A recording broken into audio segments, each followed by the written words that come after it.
भाजपा ही एक ऐसी पार्टी है जो हिंदू समाज को जोड़कर रखे हुए है। बाकी सभी तो हिंदू समाज को बांटने वाले हैं। बाकी सभी पार्टियां हिंदू समाज को बांटकर इनको खत्म करना चाहते हैं। इसीलिए हमें सावधान रहना होगा ऐसी शक्तियों, ऐसी ताकतों जो कि बाहरी विदेशी मदद से देश को तोड़ने में लगी हुई हैं, जिनका एकमात्र उद्देश्य हिंदू समाज को खत्म करना है। पूरे हरियाणा के हिंदू समाज को सावधान रहना होगा, देश को तोड़ने वाली ताकतों को पहचानना होगा। इसीलिए हर हाल में हर विधानसभा क्षेत्र से भाजपा को ही जीतना होगा। सबको चुनाव चिन्ह कमल का चिन्ह ही देखना चाहिए। आपसी मतभेदों को भूलकर एकजुट होकर लोगों को भाजपा को ही जिताना चाहिए। भाजपा रहेगी तो हिंदू समाज रहेगा, वरना दूसरी पार्टियां तो सिर्फ आतंकवादियों को ही पालते हैं और उनके समर्थन में प्रदर्शन करते हैं। कोर्ट कचहरी में भी उनके हक में खड़े हो जाते हैं। देश को आतंक की भट्टी में झोंकने से अच्छा है कि हम सब भाजपा को ही वोट करें। विपक्ष में जो भी मोदी विरोधी है उनका हार्दिक अभिनंदन करता हूं। आप सभी से विनम्र अनुरोध है कि मोदी की आलोचना और व्यर्थ की कमियां निकालने के स्थान पर आप ग्रुप में अपनी पसंदीदा पार्टी के पसंदीदा नेता की तारीफ करें। उस पसंदीदा पार्टी के पसंदीदा नेता की खूबियां, उसकी ईमानदारी, उसकी उपलब्धियां और इन गुणों के आधार पर अपने पसंदीदा नेता की मोदी जी से तुलना करके ग्रुप में लोगों को मोदी का पीछा छोड़ने के लिए प्रोत्साहित करें। क्या पता मोदी के वोट टूट जाएं और हम भी आपके पसंदीदा महान नेता के अनुगामी हो जाएं। शर्त एक ही है कि आपको अपने पसंदीदा नेता के गुण और उपलब्धियां हमें बतानी है, ना कि मोदी की बुराइयां करनी है।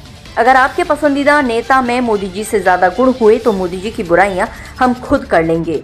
मैं ये कह रहा हूँ 2014 से 19 में जो विकास कार्य किए थे माननीय मंत्री जी को सुनने के लिए जो मिस कर रहे थे 19 से 24 में जो काम नहीं हुए, आज मंत्री जी मैं कह रहा हूँ पूरे हरियाणा में इतनी ज्यादा वोटों से जीतेंगे, ये रिकॉर्ड होगा, इतिहास होगा और आने वाले समय हमारे गुड़गांव के लिए पूरे भारत के अंदर स्वर्णिम होगा और ये मंत्री जी इतिहास रचने जा रहे हैं और एक पूरी जनता एक एक वोट सारे राव नरवीर मंत्री जी को मिलेगी। ऐसा है, हमारे मंत्री जी राव नरवीर जी 2014 से 2019 तक एमएलए थे और मंत्री थे, कैबिनेट मंत्री।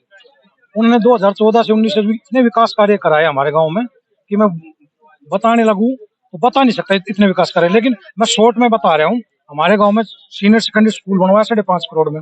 हमारे गांव में गौशाला 24 गाँव की, उसमें कई शेड और उसका मेन रास्ता, ठीक है। उसके बाद हमारे गांव में पवन पुत्र व्यायामशाला अखाड़ा, जिसमें आज बच्चियां इंटरनेशनल प्लेयर खेल के आई है, बकायदा वर्ल्ड चैंपियनशिप में भी मेडल ले आई है। वहाँ पे हॉल का काम था, मंत्री जी ने हॉल बनवाया, मैट दिलवाए और बाथरूम, लैट्रिन, मतलब कमरे। उसके बाद हमारे गाँव में जो चुपाड़ है, हमारे गाँव में चुपाड़ कम थी तो हमारे गाँव में समाज 36 बिरादरी रहती है, 36 बिरादरी के लिए 8, 9, 10 चुपाड़ बनवाई। कौन सी बिरादरी हो, हमारे गांव में 250 बीपीएल परिवार थे जिनको प्लॉट नहीं मिले थे, उनकी रजिस्ट्री करवाई और उनको मौके पे कब्जे दिए। उसके बाद हमारे गांव में पानी की व्यवस्था की खसत हालत थी।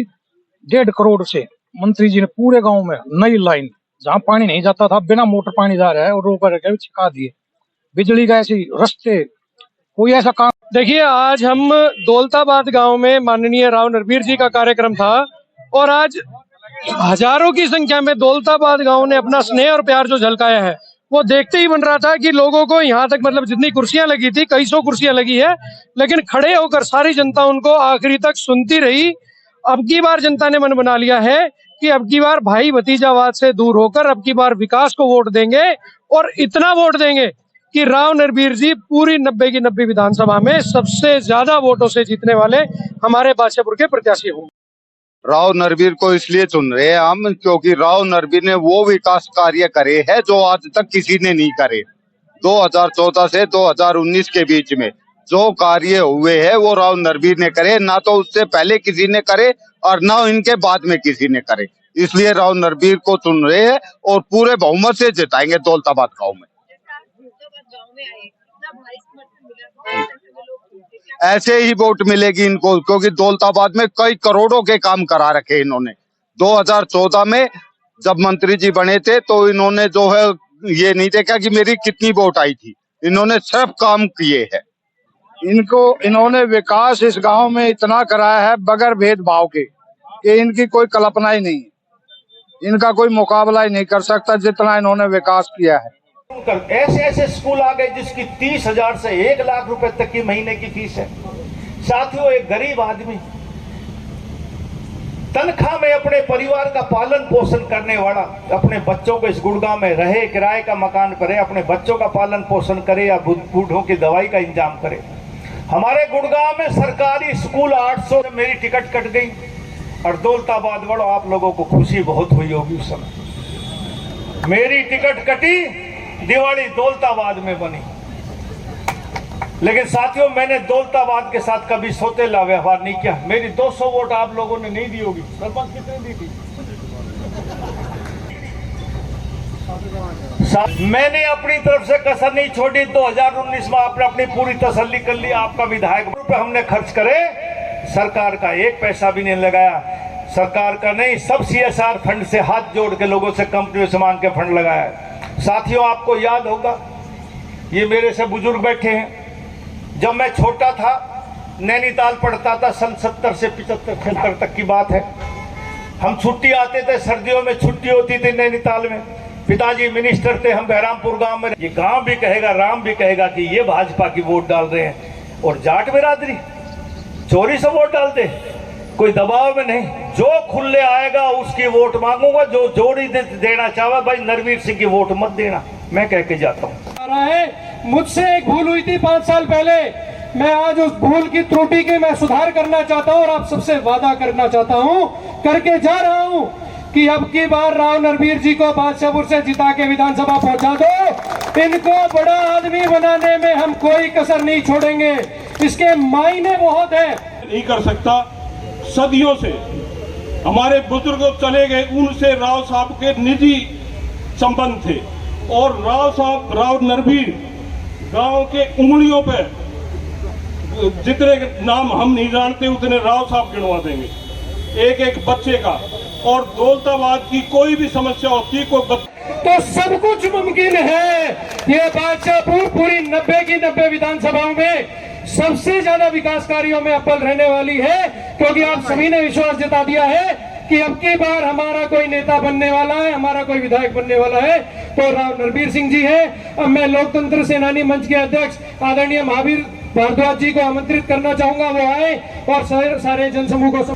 सम्माननीय मंच, उपस्थित जन समूह, मैं आप सबको प्रणाम करता हूं और समय की मर्यादा का ध्यान रखते हुए तो 5 साल गलियों में रोकते रहना, कोई नहीं पूछेगा।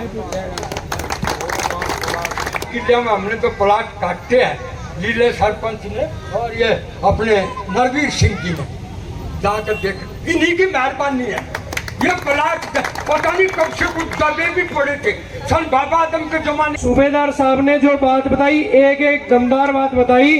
राव नरवीर सिंह वो शख्सियत है जो पूरे हरियाणा की 90 की 90 विधानसभाओं में अगर कोई व्यक्ति है जो कहते हैं वो करते हैं। पूर्व में भी जो कहा उसको आप सभी को पूर्ण करके दिखाया, ऐसी शख्सियत है हमारे राव नरवीर सिंह जी हमारे बीच। कांग्रेस का प्रत्याशी वो कहता है कि 1 साल पहले यहाँ पर हिंदू यात्रा के लोगों ने जूती चप्पलें सड़कों पर छोड़ी थी और अगली बार यदि आ गए तो सड़कों पर उनका बुरा हाल करूंगा। ये लोग वो हैं जो सेना के का विरोध करने के लिए खड़े हो गए थे। इसलिए ये चुनाव बहुत महत्व का चुनाव है। हिंदू समाज को ये सुरक्षित रखना है। माँ बहनें हमारी बुर्के ना पहने, हिजाब ना पहने आगे आने वाले समय में, इसके लिए सावधान होकर के। उसमें धनुष बाण भी रखते हैं। वो अगर ऐसा सोचेगा तो यहाँ तो भाई गुड़गांव में मेरे ख्याल में 50,000 मुसलमान रोटी रोजी कमाते हैं, तो वो अपना सोच ले। तो मैं ज्यादा वक्त ना लेते हुए, मेरे साथी मेरे बड़े भाई महावीर जी बैठे, वो ज्यादा बताएंगे। तो मैं राव साहब को दिया, इनके पास गया तो मकाजी हमारी गौशाला का प्रधान है, बोला आपकी गौशाला का प्रधान है, 5 लाख रुपए निकाल के उसी टाइम दे दिए। 5.5 करोड़ रुपया स्कूल के दे दिए, उसके अखाड़े के लिए दे दिया। इनके पास तो किसी की चीज की कोई कमी है ही नहीं। ये लास्ट समय था, एमएलए चुनाव की आचार संहिता लगने वाली थी। 5 आदमी हमारे गांव के बुजुर्ग कह गए चाल पड़ेगी जी, मंत्री जी थोड़ा चलेंगे, इच्छा शक्ति है, हमारे गांव के कुछ काम रह रहे हैं, प्रधान जी ले चलो, चलो एक बार हम कह देंगे मंत्री जी ने। मगर जी ऐसा है, एमएलए चुनाव की आचार संहिता लग रही है, 2019 की बात कह रहा हूँ, लेकिन वे बोले चलना पड़ेगा। मैंने कहा जी चलो। 3 कामों की डिमांड थी साहब, डिमांड मंत्री जी के गेट पे जैसे पहुंचे तो पीए साहब खड़े थे।